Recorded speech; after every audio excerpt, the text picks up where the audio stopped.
አሰላሙ አለይኩም ወራህመቱላሂ ወበረካቱ። ዛሬ ደስ የሚል ነገር ነው ቤታችን የመጣሁት። ህንጻ እስቲ ቦታው ላይ በጣም የሚያምር ህንጻ ነው እና ለፍሬሽ ባስቀምጣለሁ ኢንሻአላህ ላይክ ሼር ያደርጋችሁ አስተላልፉ።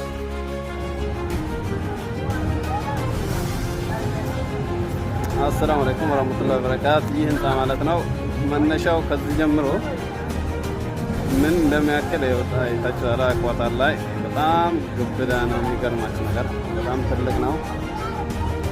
ይኸውላችሁ ጫፍ እዛ ይታያችኋል አይደለም? እና በጣም ሩቅ ነው ላሳያችሁና እጄ ማለት ነው። ይኸውላችሁ ያ ፎቅ ይታይበት ያለበት እሱ አካባቢ ላይ ነው የሚያቆመው ማለት ነው። ከዚህ መነሻው ይነሳል እና ይሄ ፎቅ ማለት ነው በጣም ትልቅ ነው። ይሄ በተለይ መሬት ላይ የያዘው ስፋት በጣም ትልቅ ነው ማለት ነው እና በጣም ደስ የሚል ነው።